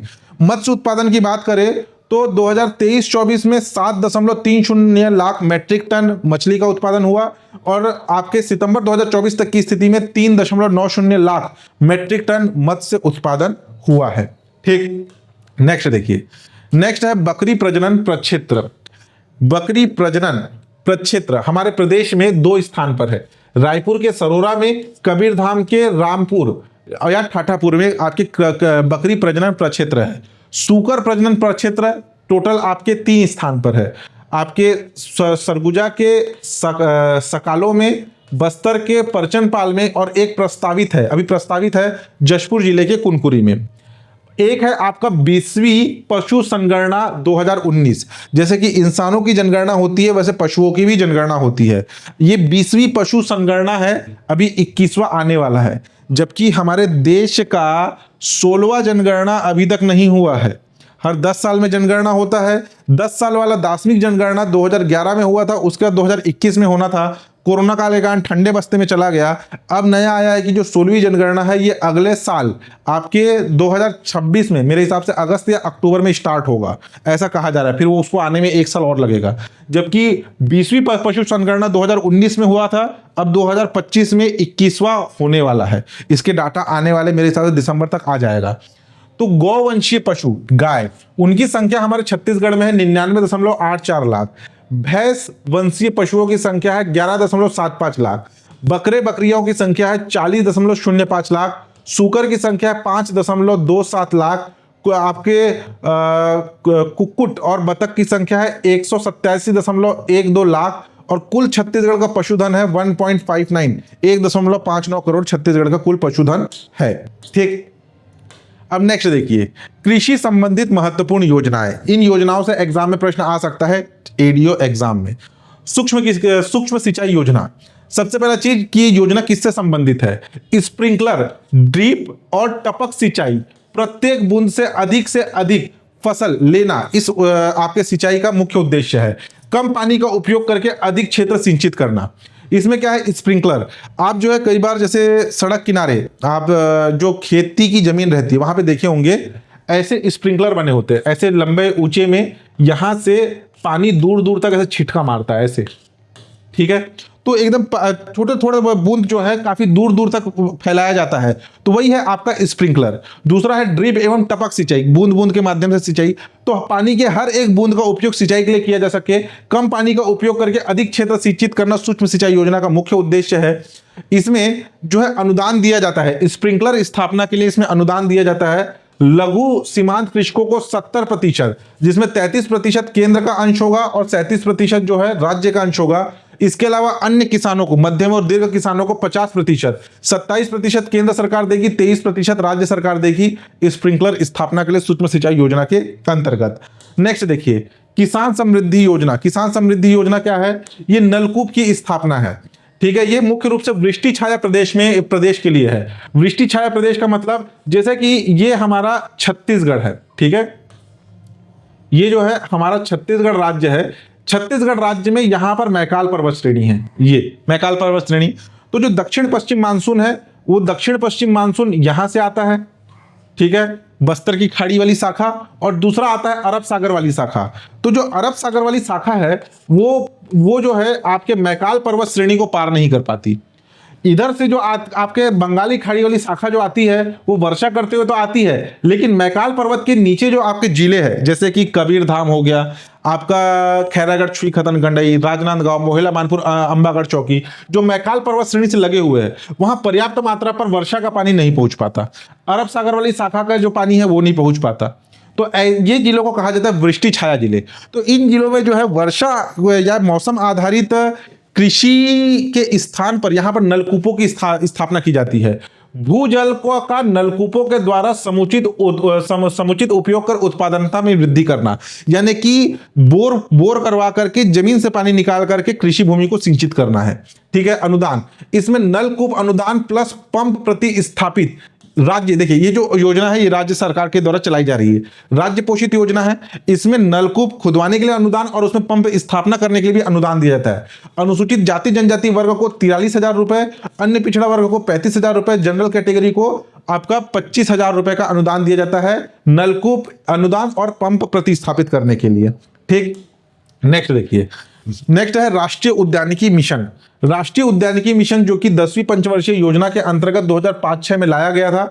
इसका उद्देश्य बागवानी फसलों के उत्पादन में वृद्धि करना है। ये केंद्र सरकार द्वारा संचालित योजना है। इसके अंतर्गत छत्तीसगढ़ के कुल कितने जिले शामिल है पूछा जाए तो कुल 24 जिले शामिल है इस राष्ट्रीय उद्यानिकी मिशन के अंतर्गत। सम्मिलित जिले कौन कौन से हैं? बिलासपुर, दुर्ग, कबीरधाम, रायगढ़, कोरबा, सरगुजा, जगदलपुर, रायपुर, कोरिया, जशपुर, राजनांदगांव, मुंगेली, बेमेतरा, बालोद, बलरामपुर, सूरजपुर, कोंडागांव, गरियाबंद, बलौदा बाजार एवं गोरेला पेंड्रा, मरवाही, खैरागढ़, छुईखतन, गंडई, मोहिला, मानपुर, अंबागढ़ चौकी, सारंगढ़, बिलाईगढ़, मनेन्द्रगढ़, चिरमिरी, भरतपुर में संचालित है। टोटल 24 जिले। ये कितने जिले में संचालित है ये याद रखना। ठीक है। नेक्स्ट देखिए, नेक्स्ट है लघु सिंचाई योजना। लघु सिंचाई योजना के ये जो लघु सिंचाई योजना है ये राज्य पोषित योजना है, यानी कि राज्य सरकार के द्वारा संचालित है। इसमें तालाबों का निर्माण किया जाता है। और आपके लघुत्तम सिंचाई योजना के अंतर्गत कितने क्षेत्र में तालाबों का निर्माण होता है तो ध्यान देना, इसमें 40 हेक्टेयर तक सिंचाई क्षमता के तालाब निर्माण का प्रावधान है। कितना? 40 हेक्टेयर तक। अनुदान, शासकीय भूमि पर 100% शासकीय व्यय करके तालाबों का निर्माण किया जाता है। ठीक है। नेक्स्ट है प्रधानमंत्री फसल बीमा योजना। प्रधानमंत्री फसल बीमा योजना ये लागू कब हुआ पूछा जाए तो खरीफ विपणन वर्ष 2016 में प्रधानमंत्री फसल बीमा योजना लाया गया। इसका उद्देश्य क्या है? क्षतिपूर्ति पात्रता एवं मापदंड, बुआई नहीं हो पाने की स्थिति में, फसल की अवधि में नुकसान होने की स्थिति में, स्थानीय आपदाओं के मामले में क्षति की स्थिति में, फसल पैदावार के आधार पर व्यापक क्षति की स्थिति में, फसल कटाई के उपरांत खेत के सूखने के लिए फैलाकर रखी गई फसलों के नुकसान होने की स्थिति में, ये सभी के सभी फसल बीमा योजना के अंतर्गत पात्र होंगे। जैसे कि मान लीजिए किसान ने जो है अपना खेती किया, अचानक से बाढ़ आ गया, पूरा चौपट, कोई प्राकृतिक आपदा आया, चौपट, आंधी तूफान में फसल बर्बाद हो गया, चौपट, फसल की कटाई के बाद उसके सूखने के लिए छोड़े, कोई किसी ने आग लगा दिया, चौपट। तो ये सारे की सारी चीजें जो है प्रधानमंत्री फसल बीमा योजना के अंतर्गत कवर होता है। वित्तीय वर्ष 2023-24 में बीमित कृषकों की संख्या, खरीफ और रबी दो फसलें होती है। खरीफ फसल के अंतर्गत 14.82 लाख किसान जो है बीमित हुए, यानी कि उनका बीमा कराया गया, और रबी फसल के अंतर्गत 2.24 लाख किसानों का बीमा कराया गया। 2023-24 में 1,08,148 खरीफ तथा 2,31,056 रबी कृषकों को दावा के विपरीत उनको भुगतान किया गया है। ठीक है। नेक्स्ट देखिए, नेक्स्ट है शाकंभरी योजना। इससे क्वेश्चन पूछे जाने की संभावना बनी रहती है। शाकंभरी योजना क्या है? 0.5 यानी कि आधे हेक्टेयर से लेकर आधे हॉर्स पावर से 5 हॉर्स पावर तक के विद्युत तथा open well submersible pump, diesel pump, petrol pump और कुओं का निर्माण करना शाकंभरी योजना का मुख्य उद्देश्य है। ये छत्तीसगढ़ के समस्त जिलों में यह योजना संचालित है। इसका लाभ सभी वर्ग के लघु एवं सीमांत कृषकों को मिलेगा, ST, SC, OBC, जनरल, लेकिन लघु एवं सीमांत कृषक। उद्देश्य प्राकृतिक जल स्रोत का सिंचाई में समुचित उपयोग करना। जैसे कि हमने एक योजना देखा था, कौन सा? एक योजना था आपका ये वाला किसान समृद्धि योजना। ये किसके लिए था? केवल वृष्टि छाया प्रदेश वालों के लिए था। वैसे ही है आपका शाकंभरी योजना। शाकंभरी योजना प्रदेश के सभी जिलों में संचालित है। शाकंभरी योजना के अंतर्गत जो आपका जल स्रोत का सिंचाई के समुचित उपयोग करने के लिए प्रोत्साहित करने का मुख्य उद्देश्य है। इसमें नलकूप या फिर कुआं निर्माण के लिए 50% तक का अनुदान दिया जाएगा, जिसमें अधिकतम 25,200 रुपए की राशि अनुदान के रूप में दी जाती है। पंप खरीदने के लिए 75% का अनुदान, यानी कि अधिकतम 16,875 रुपए का अनुदान दिया जाएगा, जिसमें हाफ से लेकर के 5 हॉर्स पावर तक के पंप स्थापना के लिए, चाहे वो ओपन सबमर्सिबल पंप हो, डीजल पंप हो, पेट्रोल पंप हो, सारे जो है इसके या कुओं का निर्माण हो, ये सारे चीज इसमें कवर होंगे। प्रधानमंत्री कृषि सिंचाई योजना जो कि 2015-16 में प्रारंभ हुआ, इसका उद्देश्य क्या है? प्रधानमंत्री कृषि सिंचाई योजना जो कि 2015-16 में प्रारंभ हुआ, इसका उद्देश्य वर्षा जल संग्रहण, संचय, कृषि सिंचाई स्रोत के विकास, भूजल संवर्धन तथा उपलब्ध जल का दक्षतापूर्ण उपयोग करना इसका मुख्य उद्देश्य है। सिंचाई पद्धति, इस प्रधानमंत्री कृषि सिंचाई योजना के अंतर्गत स्प्रिंकलर और ड्रिप टपक सिंचाई को जो है प्रोत्साहित करना है। स्वीकृति, योजना अंतर्गत 5 वर्षों के लिए कुल 54,931.71 करोड़ की परियोजना स्वीकृत है। अनुदान, केंद्र एवं राज्य सरकार द्वारा लघु एवं सीमांत कृषकों को 55%, अन्य कृषकों को 45% का अनुदान दिया जाता है इस योजना के अंतर्गत। नेक्स्ट देखिए, अक्ति बीज संवर्धन योजना, नाम से स्पष्ट है, बीज से रिलेटेड है। किस कृषक समग्र विकास योजना के अंतर्गत, इसको याद रखना है ना, कृषक समग्र विकास योजना के अंतर्गत राज्य पोषित एक मिशन है। इसका उद्देश्य गुणवत्ता युक्त प्रमाणित बीजों की उचित मूल्य पर उपलब्धता सुनिश्चित करना इसका मुख्य उद्देश्य है। अनुदान, अनाज फसल बीज जो है ये 500 रुपए प्रति कुंटल के हिसाब से अनाज फसल बीज, यानी कि धान, गेहूं, कोदो, कुटकी, रागी। तिलहन यानी कि तेल निकालने वाले फसल पर 1,000 रुपए प्रति कुंटल की दर से आपके गुणवत्ता युक्त प्रमाणित बीज उपलब्ध कराए जाते हैं किसानों को। ठीक है, ये कीमत भी याद रखना कि किस कीमत पर अनाज के बीज अक्ति बीज संवर्धन योजना के अंतर्गत प्रदान किए जाते हैं। नेक्स्ट है सूर्य धारा योजना। सूर्य धारा योजना ये बीजों के अदला बदली से संबंधित है। अब ये क्या है? किसान अलाभकारी बीजों के बदले लाभकारी उन्नत बीज किसानों को प्रदान किया जाता है। यानी कि किसानों के पास कुछ ऐसे बीज है जो कि खराब है, उन बीजों को ला करके दे सकते हैं और उसके बदले पे उच्च गुणवत्ता वाले बीज ले जा करके अपने खेतों में बो सकते हैं। यह है बीजों की अदला बदली। 1 हेक्टेयर तक तथा प्राथमिकता, ये देखिए इसमें जो है 1 हेक्टेयर तक के लिए जो है बीजों की अदला बदली, 1 हेक्टेयर क्षेत्र में कितने बीज का उपयोग होगा उतने बीजों की अदला बदली इसमें हो सकती है। साथ ही साथ इसमें प्राथमिकता दी जाएगी दलहन और तिलहन बीजों को। ठीक है, जो है धान के लिए या अनाज फसलों के लिए तो हर कोई आता है, लेकिन दलहन तिलहन की उत्पादकता को इसमें ज्यादा प्राथमिकता दी जाएगी, इसीलिए प्राथमिकता के तौर पर दलहन या तिलहन बीजों को जो अदला बदली इसमें मुख्य रूप से किया जाएगा। नेक्स्ट देखिए, रामतिल उत्पादन प्रदाय योजना। अब ये क्या है? रामतिल उत्पादन प्रदाय योजना राज्य के अनुसूचित जनजाति क्षेत्र में रामतिल फसल की उत्पादकता वृद्धि। अब यहां पर ध्यान देना, रामतिल उत्पादन प्रोत्साहन योजना ये राज्य के अनुसूचित जनजाति क्षेत्र में रामतिल फसल उत्पादकता में वृद्धि के लिए लाया गया है। कहां पे? अनुसूचित जनजाति क्षेत्र के लिए है ये योजना। कृषकों को निःशुल्क बीज, मिनीकिट, उर्वरक, फसल प्रदर्शन पर अनुदान एवं कृषक प्रशिक्षण का प्रावधान है। लागू, यह योजना जगदलपुर, कोंडागांव, दंतेवाड़ा, सुकमा, कांकेर, जशपुर, सरगुजा, सूरजपुर व बलरामपुर में लागू है। ठीक, नेक्स्ट देखिए, प्रधानमंत्री किसान सम्मान निधि योजना जिसे पीएम किसान के नाम से जाना जाता है शॉर्ट में, इसकी शुरुआत दिसंबर 2018 में इसकी शुरुआत हुई। इसमें 6,000 रुपए प्रति वर्ष, 2,000 रुपए प्रत्येक 4 माह में प्रदान किया जाता है। पात्र हितग्राही, दिसंबर 2024 तक की स्थिति में हमारे प्रदेश के 26,49,139 किसान इसके अंतर्गत लाभान्वित हुए हैं।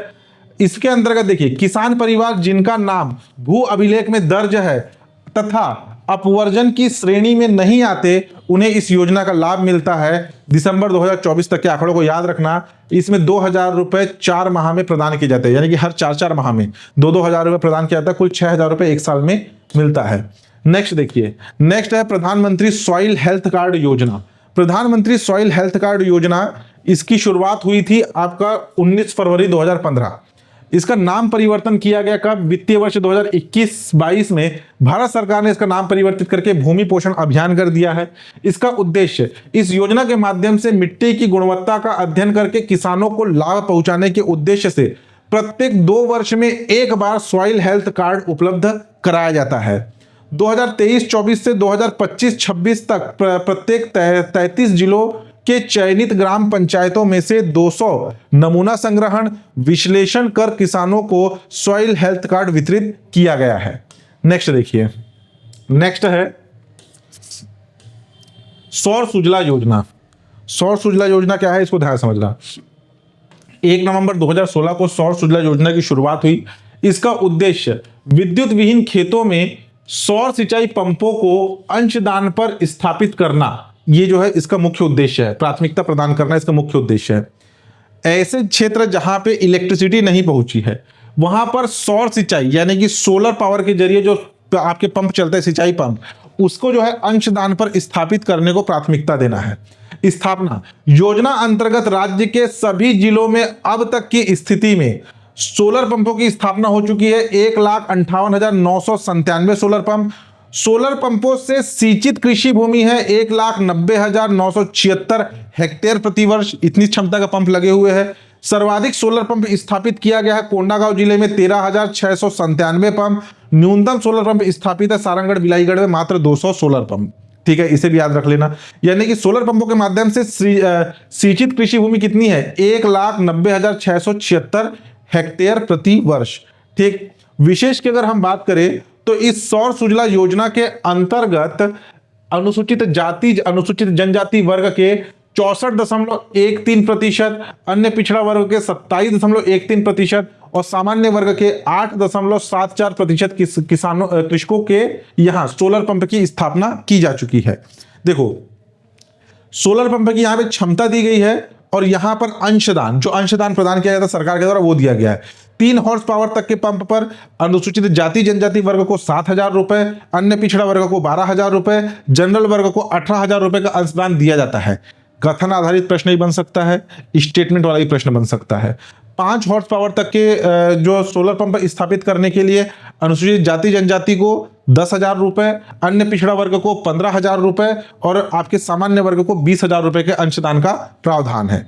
नेक्स्ट है कृषक जीवन ज्योति योजना। अब ये क्या है, इसको ध्यान समझना।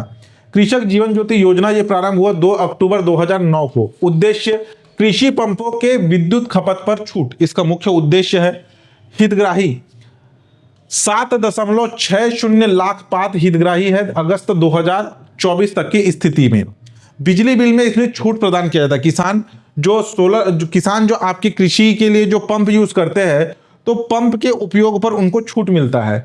3 हॉर्स पावर तक के पंप पर 6,000 यूनिट प्रति वर्ष, यानी कि एक वर्ष में 6,000 यूनिट पर उनको कोई बिजली बिल का भुगतान नहीं करना है। उससे ज्यादा होने पर बिजली बिल का भुगतान करना होगा। 3 हॉर्स से पावर से अधिक 5 हॉर्स पावर तक 7,500 यूनिट प्रति वर्ष बिजली में छूट दिया जाता है। उसके बाद नेक्स्ट है छत्तीसगढ़ सहज बिजली बिल योजना, कृषक जीवन ज्योति योजना का विस्तार किया गया इस प्रधानमंत्री सहज बिजली बिल योजना के अंतर्गत। अब ये क्या है, इसको ध्यान समझना।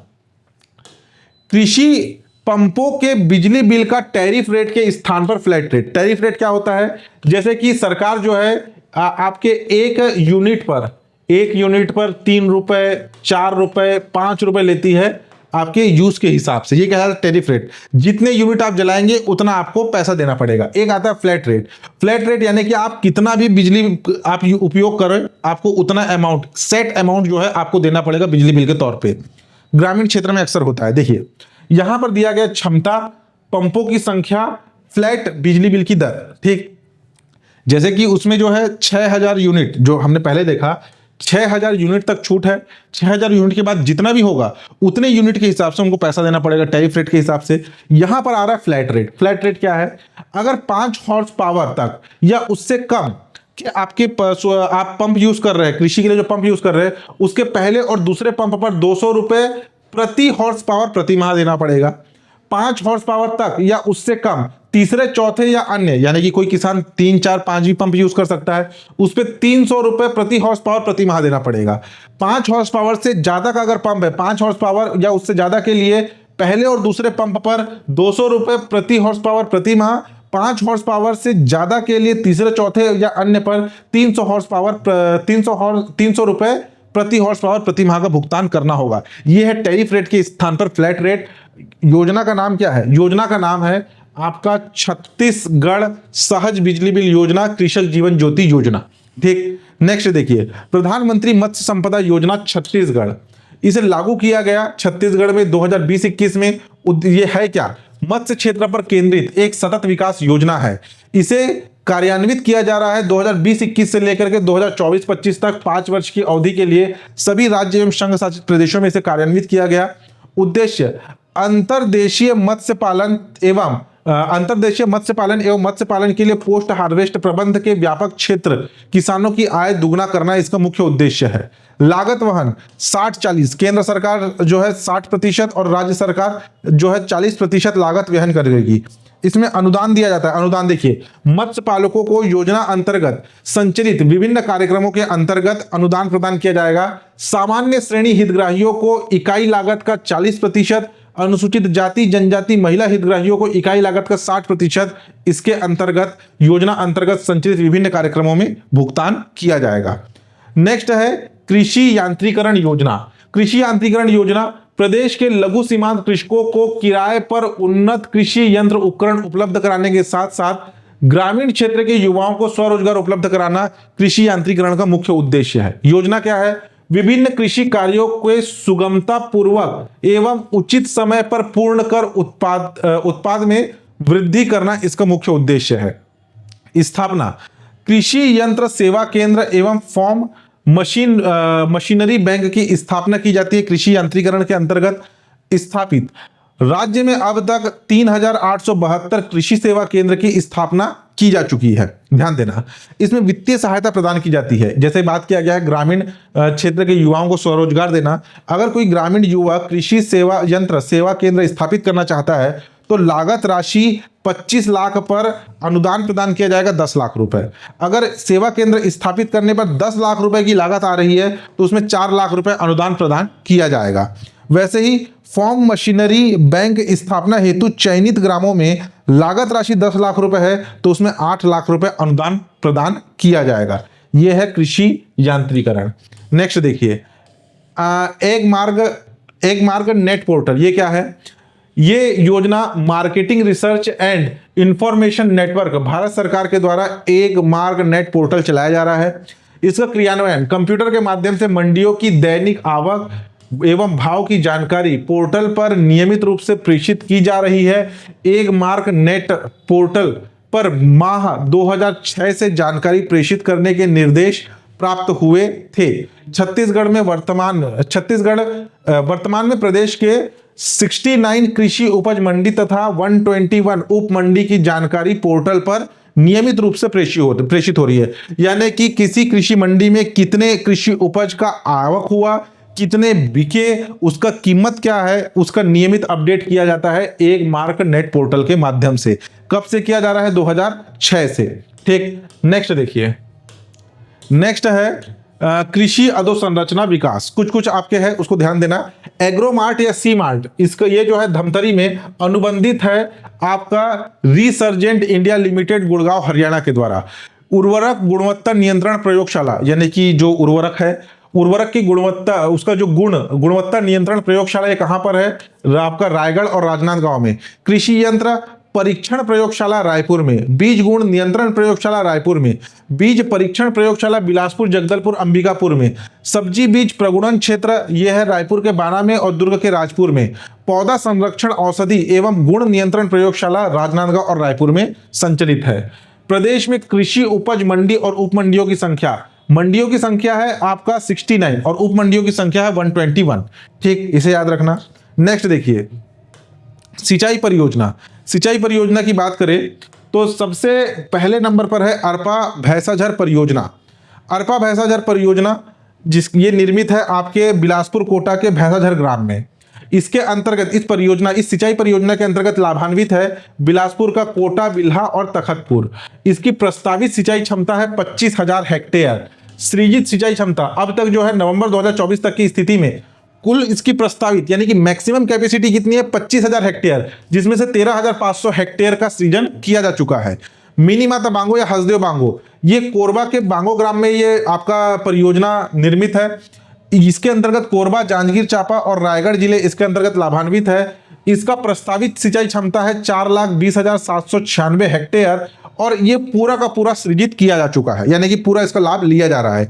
केलो परियोजना रायगढ़ के दनौट ग्राम में यह निर्मित है। यह रायगढ़, खरसिया, सरिया, चंद्रपुर विधानसभा क्षेत्र इसके अंतर्गत लाभान्वित हो रहे हैं।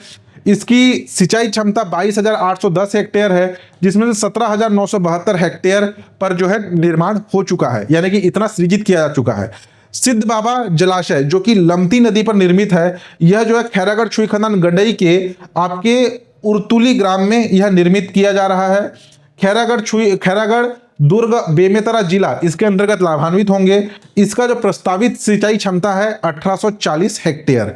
ये अभी यह प्रस्तावित है, अभी इस पर कार्य हुआ नहीं है, ठीक है, याद रखना। यानी कि सबसे बड़ा अगर आप देखेंगे तो इसमें सिंचाई परियोजना कौन सा है, मिनी माता बांगो परियोजना। इसमें आया है कि इसकी प्रस्तावित सिंचाई क्षमता कितनी है, तो 4,20,796 ये आया हुआ, ये डाटा याद रखना है, ठीक है। नेक्स्ट देखिए, नेक्स्ट है औद्योगिक संस्थानों को जल आपूर्ति के लिए निर्मित बैराज।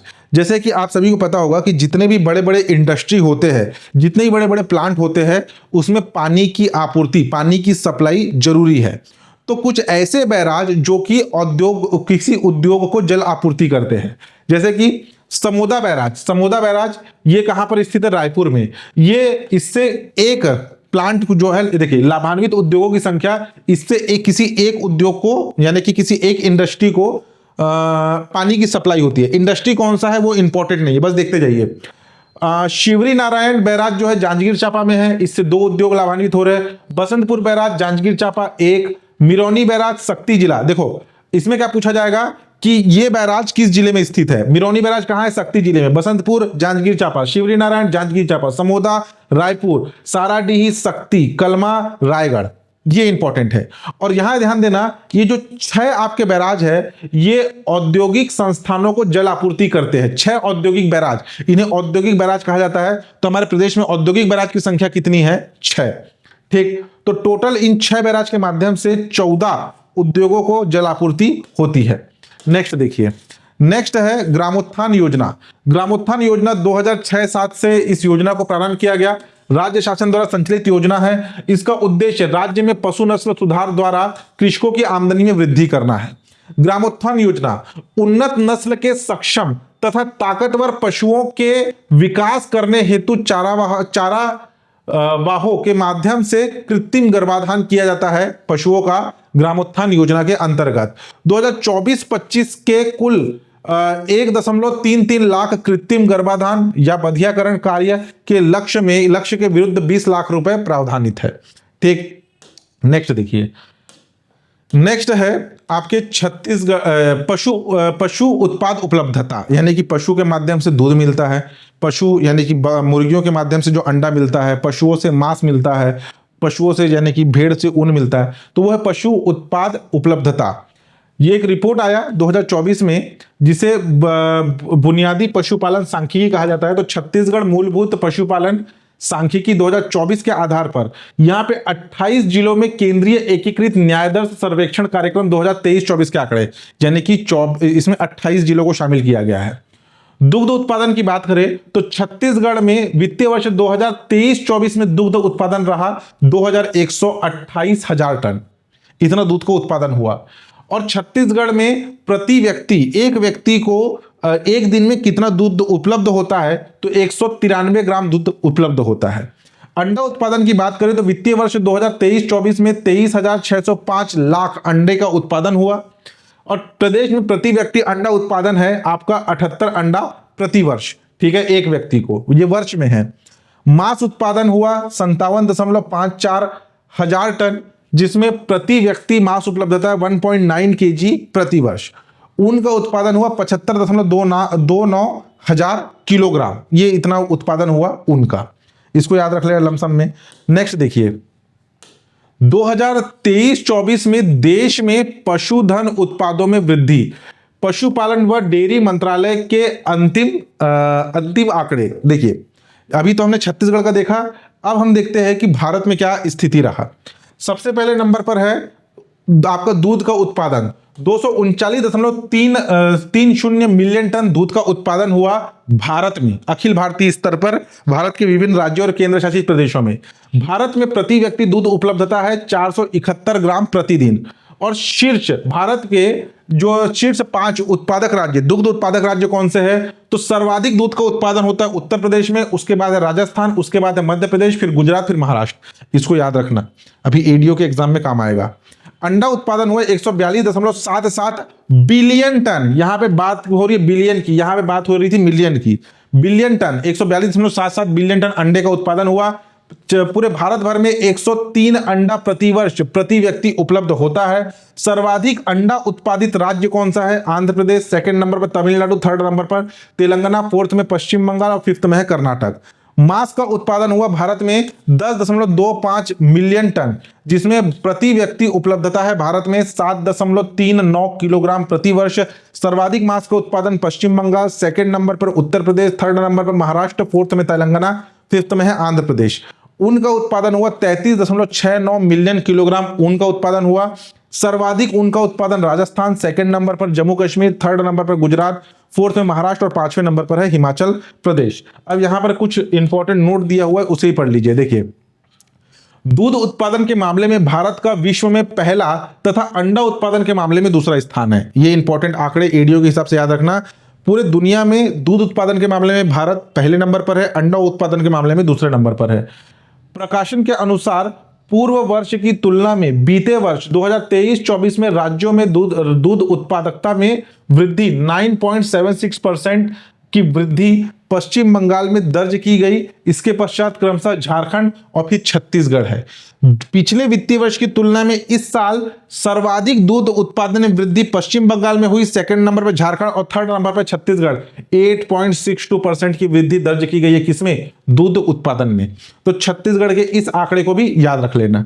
ठीक, नेक्स्ट देखिए, भारत के 3 सबसे बड़े उत्पादक राज्यों में महत्वपूर्ण फसलों का उत्पादन, ये नया शामिल किया है इस बार मैंने इस अध्याय 7 कृषि वाले टॉपिक में।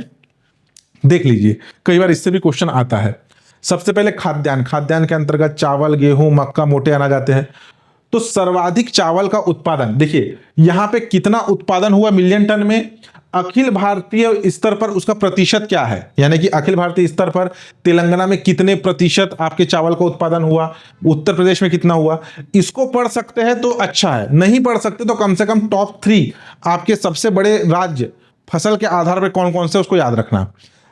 चावल का जो सर्वाधिक उत्पादन होता है वो होता है तेलंगाना में। ठीक है, छत्तीसगढ़ को धान का कटोरा कहा जाता है, लेकिन छत्तीसगढ़ का नाम यहां नहीं है। सर्वाधिक चावल का जो उत्पादन तेलंगाना, सेकंड नंबर पर उत्तर प्रदेश, थर्ड नंबर पर पश्चिम बंगाल है। गेहूं का सर्वाधिक उत्पादन फर्स्ट नंबर पर उत्तर प्रदेश, सेकंड नंबर पर मध्य प्रदेश, थर्ड नंबर पर पंजाब। मक्का का सर्वाधिक उत्पादन पहले नंबर पर कर्नाटक, दूसरे नंबर पर बिहार, तीसरे नंबर पर मध्य प्रदेश। मोटे अनाज का सर्वाधिक उत्पादन, यानी कि मोटे अनाज के अंतर्गत जो मोटे अनाज, कोदो, कुटकी, रागी, ये सारे आते हैं। राजस्थान, कर्नाटक, मध्य प्रदेश, पहले नंबर पर राजस्थान। तूर में सर्वाधिक किसका है, कर्नाटक, सेकंड नंबर पर महाराष्ट्र, थर्ड नंबर पर है आपका उत्तर प्रदेश। चना का सर्वाधिक उत्पादन पहले नंबर पर मध्य प्रदेश, दूसरे नंबर पर महाराष्ट्र, तीसरे नंबर पर राजस्थान। कुल दलहन फसल का उत्पादन की बात करें, दलहन के अंतर्गत चना, उड़द, आपका चना, उड़द, लाख या तिवड़ा, अरहर, ये सभी आते हैं। तो कुल ओवरऑल अगर बात करें तो सर्वाधिक दलहन फसल का उत्पादन मध्य प्रदेश करता है, सेकंड नंबर पर महाराष्ट्र और थर्ड नंबर पर करता है राजस्थान। ये बात हो रही है आपके वित्तीय वर्ष 2023-24 का। ठीक है, कुल खाद्यान्न की बात करें तो खाद्यान्न के अंतर्गत चावल, गेहूं, ये सभी खाद्यान्न के अंतर्गत है। सर्वाधिक खाद्यान्न का उत्पादन उत्तर प्रदेश करता है खाद्यान्न फसलों का, मध्य प्रदेश सेकंड नंबर पर है, पंजाब थर्ड नंबर पर है। अब तिलहन की बात करें तो तिलहन के अंतर्गत मूंगफली, जिससे तेल निकाला जाता है। सर्वाधिक मूंगफली का उत्पादन गुजरात, सेकंड नंबर पर राजस्थान, थर्ड नंबर पर मध्य प्रदेश। रेपसीड या आपका सरसों, इसका सरसों का सर्वाधिक उत्पादन राजस्थान पहले नंबर पे, उत्तर प्रदेश सेकंड नंबर पर, मध्य प्रदेश तीसरे नंबर पर। सोयाबीन का सर्वाधिक उत्पादन कौन सा राज्य करता है, मध्य प्रदेश, सेकंड में महाराष्ट्र, थर्ड में राजस्थान। इसमें मेरा मेहनत नहीं, आपका मेहनत है। टॉप 3 आपको याद रखने हैं। अगर टॉप 3 भी याद नहीं होते तो कम से कम पहले नंबर को तो याद रखिए। उसके बाद सूरजमुखी की बात करें तो सूरजमुखी का सर्वाधिक उत्पादन पहले नंबर पे कर्नाटक, दूसरे में हरियाणा, तीसरे में उड़ीसा। अगर कुल तिलहन फसल की, जितने भी तिलहन फसल हमने पढ़े, तो सर्वाधिक तिलहन फसल का उत्पादन करता है राजस्थान, सेकंड नंबर पर मध्य प्रदेश, थर्ड नंबर पर है गुजरात। अगर हम नगदी फसलों की बात करें, नगदी फसल यानी कि गन्ना हो गया, कपास हो गया, जूट, जिसे कहा कपास, जूट, ये सभी की सभी। गन्ना का सर्वाधिक उत्पादन करता है Uttar Pradesh, second number Maharashtra, third number पे कर्नाटक। कपास का सर्वाधिक उत्पादन, कॉटन का सर्वाधिक उत्पादन करता है गुजरात, ठीक है, गुजरात जो कि आपका कपड़े के सर्वाधिक, आपका वहां पे टेक्सटाइल इंडस्ट्री वहीं पर है। सेकंड नंबर पर है महाराष्ट्र, थर्ड नंबर पर है तेलंगाना। उसके बाद जूट और मेस्ता, इसका उत्पादन पश्चिम बंगाल में सर्वाधिक होता है, सेकंड में बिहार, थर्ड में आपका असम में इसका उत्पादन होता है। ठीक। मिलेट्स या लघु धान्य मिशन, ये इसको थोड़ा ध्यान देना। प्रदेश में लघु धान्य फसलों जैसे कोदो, कुटकी, रागी की उत्पादकता में वृद्धि, सुरक्षित भंडारण, प्रसंस्करण, मूल्य संवर्धन, विपणन, दैनिक आहार का उपयोग इत्यादि इसका मुख्य उद्देश्य है मिलेट मिशन का। इसका जो क्रियान्वयन है 5 साल के लिए किया जा रहा है, 2022-23 से लेकर के 2026-27 के लिए। प्रश्न पूछा जाएगा छत्तीसगढ़ में मिलेट्स लघु धान्य मिशन का क्रियान्वयन कब से कब तक किया जा रहा है? 5 वर्षों के लिए, 2022-23 से 2026-27 तक। समर्थन मूल्य की अगर हम बात करें तो कोदो का समर्थन मूल्य 3200 रुपए प्रति कुंटल, कुटकी का 3350 रुपए प्रति कुंटल, रागी का है 3846 रुपए प्रति कुंटल। ये है आपका समर्थन मूल्य। राज्य शासन द्वारा 2023-24 में निर्धारित समर्थन मूल्य है, नया समर्थन मूल्य अभी आया नहीं है। मिलेट्स का अगर रकबा की बात करें तो मिलेट्स के अंतर्गत जैसे कोदो, कुटकी, रागी है तो 2023-24 में रबी और खरीफ और रबी दोनों को मिला करके 1,31,790 हेक्टेयर क्षेत्र में रकबा रहा मिलेट्स का। 2024-25 में इनका रकबा रहा 1,45,580 हेक्टेयर, यानी कि रकबा बढ़ा है। विशेष वन धन समिति के माध्यम से वर्ष 2023-24 में 16,166.510 क्विंटल मिलेट्स का उपार्जन किया गया। शामिल राष्ट्रीय खाद्य मिशन मोटे अनाज के अंतर्गत 8 जिले शामिल है। ध्यान देना, राष्ट्रीय खाद्य मिशन मोटे अनाज के अंतर्गत प्रदेश के 8 जिले शामिल है। कौन कौन से? गरियाबंद, कोरिया, सरगुजा, बलरामपुर, सूरजपुर, जगदलपुर, कोंडागांव और कांकेर। ये राष्ट्रीय खाद्य मिशन मोटे अनाज के अंतर्गत आपका सम्मिलित है। ठीक है, नेक्स्ट। हाँ, तो यहां आपका ये होता है समाप्त। तो अध्याय 7 कृषि एवं संबद्ध सेवा वाला टॉपिक यहां पर आपका समाप्त होता है। काफी लंबा चैप्टर था, ये हमारे इकोनॉमिक सर्वे का सबसे लंबा चैप्टर है। किसी प्रकार का डाउट हो तो आप नीचे कमेंट करके पूछ सकते हैं। चैनल पर नए तो चैनल को सब्सक्राइब कीजिएगा, लाइक और शेयर जरूर कीजिएगा, और हाँ, जो मैंने करेक्शन करवाया है उस करेक्शन को भी कीजिएगा। ठीक है, चलिए।